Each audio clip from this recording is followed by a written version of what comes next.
আমি আর স্বামীয়া বাচ্চাদের স্কুলে দিয়ে মাঝে মধ্যেই এই দিক ওদিক ঘোরাঘুরি করি। বাচ্চাদের স্কুল 8:30টায় শুরু হয়, ছুটি 11টায়। 9টার দিকে স্বামীয়া বলে, চল একটা মেলা বসেছে, ঘুরে আসি। কত দূর? এই 15-20 মিনিটের রাস্তা। টাকা আনিনি, কিনতে কে যাচ্ছে, ঘুরে চলে আসব। সামনের মোড়েই বাস পাওয়া যাবে, মেলার সামনেই নামতে পারবো। স্বামীয়ার মেয়ে আর আমার মেয়ে বান্ধবী, আমরাও সেম এইজের, তাই আমাদের বন্ধুত্বটা বেশ ভালো। স্বামীয়া একটু রকচটা টাইপের, কাটা কাটা কথা বলে, তবে মনের দিকে ভালো। এখন 9টা প্রায়, অফিস টাইম, ভিড় থাকে বাসে। স্বামীয়া ঠেলে একটা বাসে উঠে গেল, ওর পেছন পেছন আমিও উঠে গেলাম। স্বামীয়া ভেতরের দিকে বসলো, আমি বাইরের দিকে। আমার পাশে অনেকেই দাঁড়িয়ে আছে। কলেজ লাইফে ভিড় বাসে ওঠার অভ্যাস থাকলেও ইদানিং না উঠাতে একটু অস্বস্তি লাগছে। বাসা থেকে রিক্সা নিয়ে স্কুলে আসি, রিক্সা করে আবার চলে যাই। মেয়ের বাবার সাথে বের হলে সিএনজি করে যাওয়া হয়। বিভিন্ন জায়গায় ধুমধাম গাড়ি থেমে যাওয়াতে মানুষ একজন আরেকজনের গায়ে পড়ছে। একজন বয়স্ক লোক দাঁড়িয়ে আছে আমার পাশে, পেছন থেকে ধাক্কা দেওয়াতে উনি আরেকটু হলেই গায়ে গড়িয়ে পড়ছিলেন, কিন্তু তার আগেই উনি গাড়ির ছাদের সাথে লাগানো রড ধরে ফেলেছেন। তারপরও উনার পা এসে আমার পায়ে লাগছে। আমি তেমন কিছু মনে না করলেও বারবার পা ভেতরের দিকে নিয়ে আসছি। স্বামীয়া সেটা খেয়াল করে বলে উঠল, চাচা, গায়ের উপর পড়ছেন কেন? উনি খুব ভদ্রভাবে বললেন, পেছন থেকে ধাক্কা আসছে, এইখানে পা রাখার জায়গা নেই। স্বামীয়া তাও রেগে কথা বলাতে উনি বলে উঠলেন, এত অসুবিধা থাকলে বাসে উঠেছ কেন? স্বামীয়া এবার তেলে বেগুনে জ্বলে উঠল। অন্যরা কিছু একটা তামাশা হবে সেটা দেখার জন্য অপেক্ষা করছে। স্বামীয়া আর কিছু বলার আগেই আমি বলে উঠলাম, স্বামীয়া চুপ কর, উনি তেমন কিছুই করেননি। ধাক্কা ধাক্কিতে ওনার জাস্ট পা লেগে গিয়েছে। শিমু, আমি দেখছি বারবার উনার হাত। স্বামীয়ার কথা শেষ হওয়ার আগেই আমি বললাম, স্বামীয়া দেখ, উনি অন্য হাতে একটা বাজারের থলে ধরেছেন, তাই হাত লাগছে। এইটা কোনো সমস্যা না, প্লিজ কথা বাড়াস না। অন্যরা তখন বলে উঠল, যার জন্য বলছেন সেই যখন বলছে তার কোনো সমস্যা নেই, আপনি এত কথা বলছেন কেন? স্বামীয়া রেগে ফুঁসতে লাগলো। সেই লোকটার আমার প্রতি কোনো মমতা হলো না, বেশ বিরক্তি চোখে তাকালো আর রাজ্য জয়ের হাসি নিয়ে নেমে গেল। আমরা নামার পর স্বামীয়া আমার উপরে রেগে গেল। সবার সামনে তুই আমাকে অপমান করলি কেন? কোথায় আমি অপমান করলাম? ওনার কোনো খারাপ ইন্টেনশন ছিল না, জাস্ট এইটা বললাম। এইসব বুড়া মানুষদের তুই চিনিস না, এরা বাসে উঠলেই এইসব করে। বাট উনি তো কিছুই করেননি। করতে কতক্ষণ, করার পরে বলে কি হবে, তাই আগেই বলতে হয়। একটা অচেনা লোকের জন্য তুই আমাকে সবার সামনে অপমান করালি। স্বামীয়া, উনি যা করেননি তার জন্য যদি আমরা উনাকে দোষ দিতাম, এতগুলো লোকের সামনে উনি অপমানিত হতেন না। স্বামীয়া রেগে মেলার বাইরেই একটা রাস্তায় রাখা বেঞ্চের উপর বসে গেল।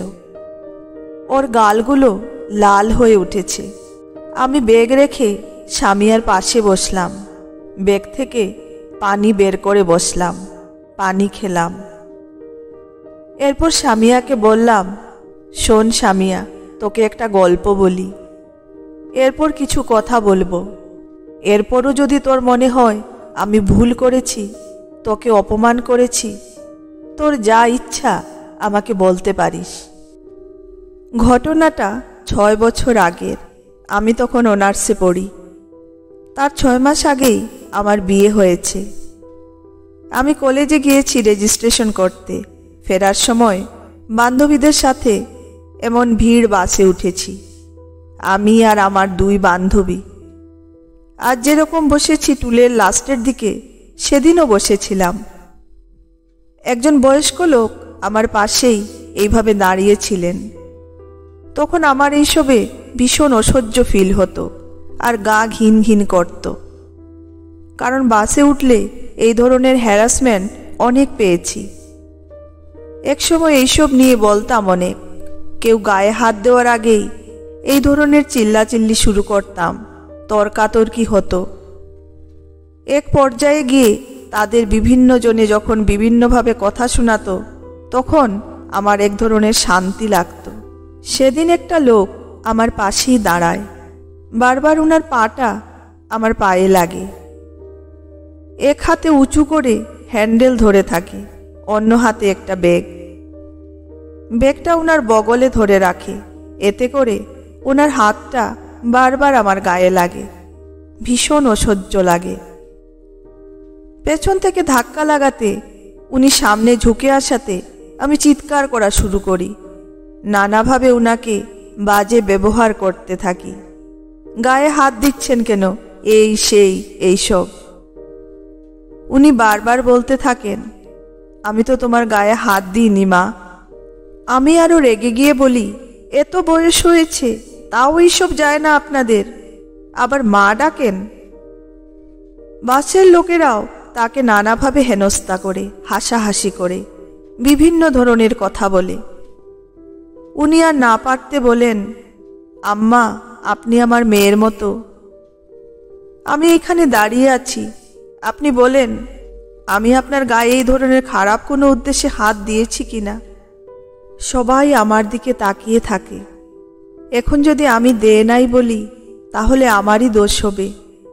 আমি বলি, হ্যাঁ দিয়েছেন। উনি লজ্জায় মাথা নিচু করে ফেলেন। এরপরেই বাস থেকে নেমে যান, কারণ অনেকেই অনেক ধরনের আজে বাজে কথা বলছিলেন। এইসব একজন করে বাকিরা ভুক্তভোগী হয়। এই বয়সেও এইসব করেন চাচা, নানা ধরনের মন্তব্য করেন। উনি বাস থেকে নামার পর সেখানে দাঁড়িয়েছিলেন। আমি জানলা দিয়ে তাকাতেই দেখি উনি পাঞ্জাবির হাতাতে চোখ মুছছেন। আমি বিরক্তি নিয়ে মাথা ঘুরিয়ে ফেলি। আমার বান্ধবীরা আমাকে ওয়েল ডান বলে, আমরা হাসাহাসি করি। দারুণ শিক্ষা হয়েছে। আমার বান্ধবীরা পরের স্টেশনে নেমে যায়, আমিও নেমে বাসায় চলে যাই। এরপর আমার মনেই ছিল না কি হয়েছিল। পরের দিন ভোরবেলা আতিক আমাকে জোরে ধাক্কা দিয়ে বলে, চলো বের হতে হবে। কেন? মামার বাসায় যেতে হবে। আমি ফ্রেশ হয়ে যে জামাটা আগের দিন পরেছিলাম সেটা পরেই বের হলাম আতিকের সাথে। আমরা হাসপাতালে গেলাম। আতিক আমাকে এক পাশে বসিয়ে অন্যদিকে ওর মামাতো বোনদের সাথে কথা বলতে চলে যায়। আমি বসে আছি দেখে আতিকের মামি আমাকে এসে রুমে নিয়ে যান। বলেন, দেখো আতিকের বউ এসেছে, তোমার তো এখনো দেখাই হয়নি। কত শখ বউকে দেখার। উনি একবার আমার দিকে চোখ তুলে তাকালেন। আমি উনাকে দেখে ভীষণ ভয় পেয়ে গেলাম। উনি সেই লোক যাকে কাল বাসে আমি অপমান করেছি। উনি খুব ঘৃণা নিয়ে আমার দিকে তাকিয়ে মুখ ঘুরিয়ে নিলেন, তারপর চোখ বন্ধ করে ফেললেন। আমার সারা শরীর ঝাঁকুনি দিয়ে উঠল। আর একটু হলে মাথা ঘুরে পড়ে যাচ্ছিলাম। আতিকের মামি আমাকে ধরে বাইরে এনে বসালেন, আমাকে পানি খাওয়ালেন। আতিককে সবাই বকা দিচ্ছে, কেন আমাকে এত সকালে হাসপাতালে নিয়ে এলো। সবাই বলল, নিয়ে যা বৌমাকে। আতিক আমাকে নিয়ে বের হয়ে যায়। সেদিন আমার গলা থেকে কোনো শব্দই বের হয়নি। আতিককে বলবো কিনা ভাবছি, তখনই চিন্তিত গলায় আতিক বলল, এত সুস্থ একজন মানুষ মামা, জানো কত ভালো একজন মানুষ আমার মামা। আমার মামার 4টা মেয়ে। মামার চিন্তাধারা অন্যরকম। মেয়েদের শিক্ষিত করে ডাক্তার বানিয়েছে। মামি বলল, কাল নাকি মামা সুস্থ মানুষ বের হয়েছে, বাজারে গিয়েছিল। ফেরার পর থেকে কেমন যেন অস্থির অস্থির করছিল। মামা অনেক শান্ত একজন মানুষ, নিজের মান সম্মান আজীবন স্থির রেখেছেন, কখনো কারো ক্ষতি করেননি। কিন্তু মামার কি এমন হলো কেউ বুঝতে পারছে না। মামি অনেকবার জিজ্ঞেস করছে, মামা কিছুই বলেননি, শুধু বারবার মাথা নেড়েছে।